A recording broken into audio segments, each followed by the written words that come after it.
తెలుగు వారి number 1 choice Telugu matrimony. హద్దు దాటినప్పుడు ఈ తెలంగాణ నేలను చెరబట్టాలని,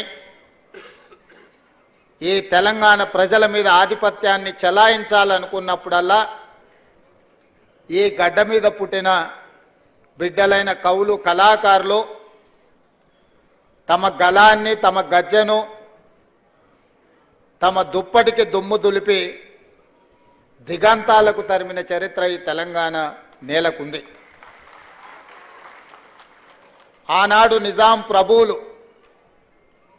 ప్రపంచంలోనే ఆగర్భ శ్రీమంతుడుగా ఈ గడ్డ మీద ఆధిపత్యాన్ని శాశ్వతం చేసుకోవడానికి ఈ భూమిని చెరబట్టడమే కాకుండా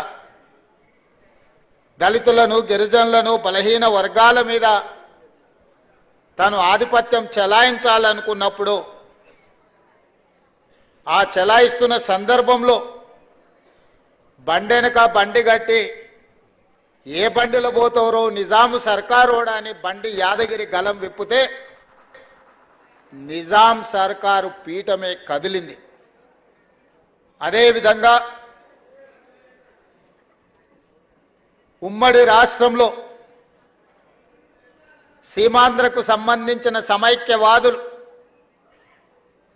ఈ తెలంగాణ మీద ఆధిపత్యం చెలాయిస్తున్నప్పుడు ఓ గద్దరన్న, ఓ గూడ అంజన్న,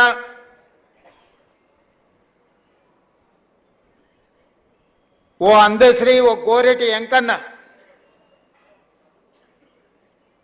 ఇక వీళ్ళ ఆధిపత్యానికి చరమగీతం పాడాల్సిందే, ఈ తెలంగాణ భూమికి విముక్తి కలిగించాల్సిందే అని చెప్పి మలిదశ తెలంగాణ ఉద్యమానికి పునాదులు వేసింది. అందులో భాగంగానే బడికి వెళ్ళని, బడి ముఖమే చూడని అందశ్రీ అన్న జయ జయ హే తెలంగాణ ముక్కోటి గొంతుకలను ఏకం చేసి ఈ తెలంగాణ ఉద్యమాన్ని ఉవ్వెత్తున నడిపితే ఈ తెలంగాణ రాష్ట్ర కళ నిజమైంది. ఉస్మానియా, కాకతీయ యూనివర్సిటీలనే కాదు,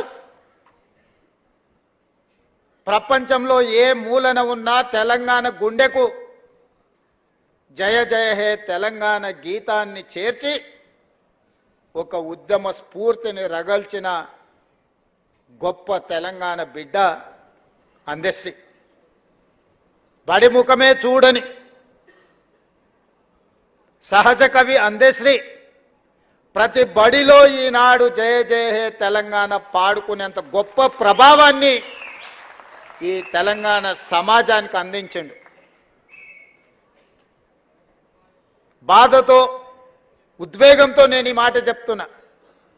వచ్చిన తెలంగాణ రాష్ట్రంలో స్ఫూర్తిని నింపి తెలంగాణ రాష్ట్రాన్ని సాధించిన జయ జయ హే తెలంగాణకు అధికారిక హోదా లభిస్తుంది అని ఈ వేదిక మీద ఉన్నోళ్లే కాదు 4 కోట్ల తెలంగాణ ప్రజలు ఆకాంక్షించారు.